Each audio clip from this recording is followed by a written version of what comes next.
लोगों के द्वारा यहाँ पे बुक्स नहीं मिलने के कारण मैं यहाँ पे ऑब्जेक्टिव क्वेश्चन लेके आया हूँ। ये आपका वर्मा साइंस टुडे का पहला चैप्टर का जो लाइट चैप्टर से है, बहुत सारा यहाँ पे क्वेश्चन पूछ रहा है। उम्मीद है कि आपको 4 से 5 दिन में सारा यहाँ पे चैप्टर को कंप्लीट कर देंगे। चलिए वीडियो पे बने रहे। सबसे पहला क्वेश्चन एकदम होप टू यही क्वेश्चन आ रहा है, मतलब लाइन उठा के आ रहा है। आप देखिए वीडियो को पूरा देखिए, आपको समझ में आ जाएगा। प्रकाश क्या है? तो ये क्वेश्चन आपके एग्जाम में नहीं आएगा, लेकिन इसके रूप में आ सकता है। यह विद्युत चुम्बकीय विकिरण विकिरण ऊर्जा, ठीक है, का एक रूप है जिसके कारण से दृष्टि की संवेदना होती है। निर्वात में प्रकाश की चाल क्या होती है? ये आ सकता है क्वेश्चन। निर्वात में प्रकाश चाल होती है 3 × 10⁸ मीटर पर सेकंड होता है। प्रकाश से संबंधित किसी दो प्राकृतिक परिघटनाओं को लिखे। तो देखिए ये आता है क्या, पहला ऑप्शन आपका हो सकता है कि तारों का टिमटिमाना ऑप्शन में आ जाए, या तो इंद्रधनुष के सुंदर रंग का। यदि ये आएगा तो आप नहीं मार पाइएगा, लेकिन ये आपको तारों का टिमटिमाना यदि आता है तो आप मार लीजिएगा। तो आपको दोनों एग्जाम्पल याद रखना है। वीडियो को थोड़ा सा फास्ट करते हैं, क्योंकि स्लो करने पर आपका पूरा कंप्लीट नहीं हो पाएगा। नेक्स्ट है कि चौथा नंबर में कि समतल दर्पण बनने वाले प्रतिबिंब की प्रकृति एवं आकार कैसी होती है? तो समतल दर्पण में कैसा होता है? प्रकृति देखिए कैसा होगा, सीधा तथा आभासी होगा, ठीक है। और जबकि आकार क्या होगा? वस्तु के आकार का होगा, मतलब वस्तु जितना बड़ा होगा उतना ही बड़ा ये होगा, प्रतिबिंब होगा। नेक्स्ट है कि अवतल दर्पण में फोकस दूरी उसकी वक्रता त्रिज्या से क्या संबंध है? तो संबंध पूछता है तो सीधा सीधी आधी हो जाएगी, और यदि यहाँ पे पूछता है एक क्वेश्चन के रूप में, तो F = R/2 हो जाएगा, ठीक है। नेक्स्ट है कि एक गोलीय दर्पण में वक्रता त्रिज्या 20 सेंटीमीटर, तो इसकी फोकस दूरी क्या हो जाएगी? तो बस यही फॉर्मूला में बैठा दीजिए, आर का मान 20 रख दीजिए, तो 10 सेंटीमीटर हो जाएगा। होप टू न्यूमेरिकल आ रहा है सही। एक गोलीय दर्पण की फोकस दूरी 16 सेंटीमीटर, तो इसकी त्रिज्या क्या होगी? तो इसी फॉर्मूला से लिख दीजिए, R क्या हो जाएगा, 2F हो जाएगा, तो 16 दूना 32 सेंटीमीटर हो जाएगा। नेक्स्ट है कि एक दर्पण की फोकस दूरी को 10 सेंटीमीटर, दर्पण की वक्रता त्रिज्या क्या होगी? R = 2F, तो 2 × 10 20 सेंटीमीटर हो जाएगा। इस तरह से उस दर्पण की फोकस दूरी ज्ञात करिए जो वक्रता त्रिज्या 32 सेंटीमीटर, तो F = R/2 16 सेंटीमीटर हो जाएगा इसका। नेक्स्ट है कि गोलीय दर्पण कितने प्रकार के होते हैं? तो गोलीय दर्पण दो प्रकार का होता है, एक अवतल दर्पण होता है, एक उत्तल दर्पण होता है। नेक्स्ट यहाँ पे गोलीय दर्पण के लिए दर्पण सूत्र क्या हो, ये आ गया है क्वेश्चन, ठीक है। 1/v + 1/e = 1/, ये क्वेश्चन अगले शिफ्ट में आ भी सकता है, नहीं भी आ सकता है, ठीक है। नेक्स्ट है उस दर्पण का नाम बताइए जो बीम का सीधा तथा आवर्धित प्रतिबिंब बना सके। ये होप टू यही क्वेश्चन आया था, तो कौन सा दर्पण हो जाएगा? अवतल दर्पण हो जाएगा। किसी वस्तु को अवतल दर्पण के सामने कहाँ रखना चाहिए कि वास्तविक एवं उल्टा आकार से छोटा प्रतिबिंब बने? देखिए यहाँ से लेकर यहाँ तक नहीं आया था, लेकिन यहाँ से आया था कि उस अवतल दर्पण के दर्पण का नाम बताया जो वास्तविक उल्टा एवं आकार से छोटा प्रतिबिंब बना सके। तो देखिए यहाँ पे आया था कि किस पोजिशन पे रखे, तो यहाँ पे क्या हो जाएगा? सी पर, मतलब केंद्र सेंटर पर रखेगा कि उसी प्रतिबिंब बनेगा। तो वक्रता केंद्र और अनंत के बीच दूरी पर यहाँ पे रखा जाता है, ठीक है। उस दर्पण का नाम बताइए जो बिंब का हमेशा वो काल्पनिक सीधा एवं छोटा प्रतिबिंब बना सके। ये बहुत इंपॉर्टेंट क्वेश्चन है, तो ये कौन सा हो जाएगा? उत्तल दर्पण हो जाएगा। चेहरे देखने के लिए सामान्यतः किस प्रकार के दर्पण का उपयोग किया जाता है? तो चेहरा देखने के लिए समतल दर्पण का उपयोग किया जाता है। उस दर्पण का नाम बताइए जो बिंब का हमेशा काल्पनिक सीधा एवं बराबर प्रतिबिंब बना सके, तो समतल दर्पण हो जाएगा, ठीक है। जब किसी वस्तु को अवतल दर्पण के सामने सी पर रखा जाता है, मतलब केंद्र पर रखा जाता है, तो प्रतिबिंब कहाँ पे बनेगा?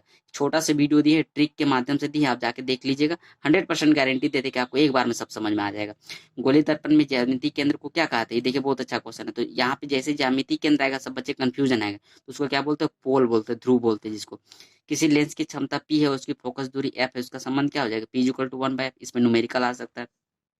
नेक्स्ट, वस्तु के आकार का वास्तविक प्रतिबिंब प्राप्त करने के लिए वस्तु को उत्तल दर्पण के सामने कहाँ रखना चाहिए? ये सेकंड शिफ्ट वाला क्वेश्चन में आ चुका है, ठीक है।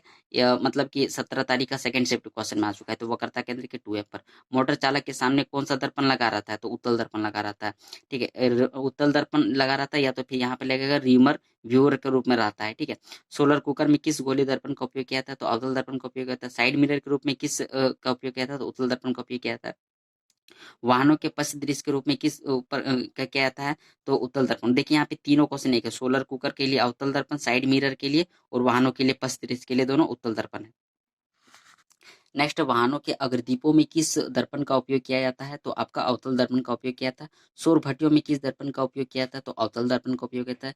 दाढ़ी बनाने में किस दर्पण का उपयोग किया जाता है? तो समतल दर्पण या अवतल दर्पण का उपयोग किया जाता है, ठीक है।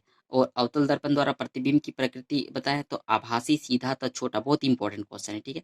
किस दर्पण का दृष्टि क्षेत्र ज्यादा होता है? तो उत्तल दर्पण का ज्यादा ज्यादा होता है। बोले किस क्षेत्र का कम होता है, इस टाइप से पूछ सकता है।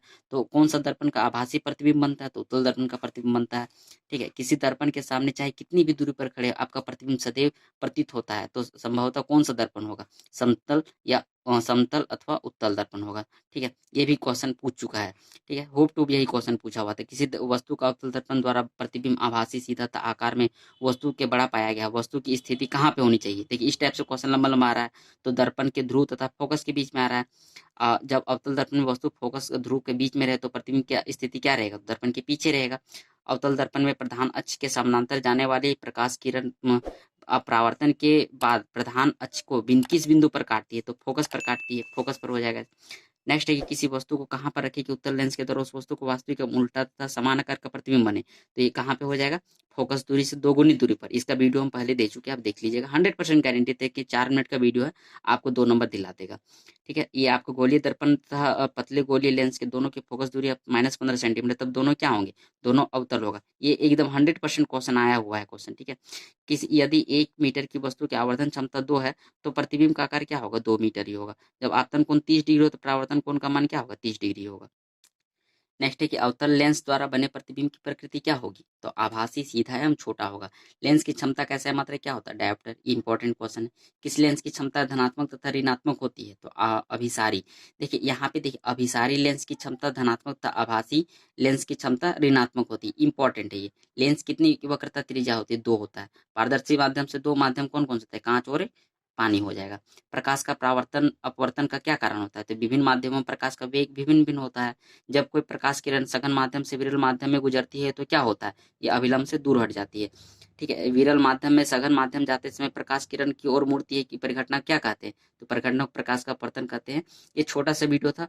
हम नेक्स्ट टॉपिक का वीडियो, मतलब कि नेक्स्ट चैप्टर, यही चैप्टर का इसका न्यूमेरिकल वाला वीडियो हम आपके सामने लेके आएंगे। वीडियो हमारा पसंद आएगा तो वीडियो को लाइक कीजिएगा, चैनल पर नए हो चैनल सब्सक्राइब करके नोटिफिकेशन ऑन कर लीजिएगा।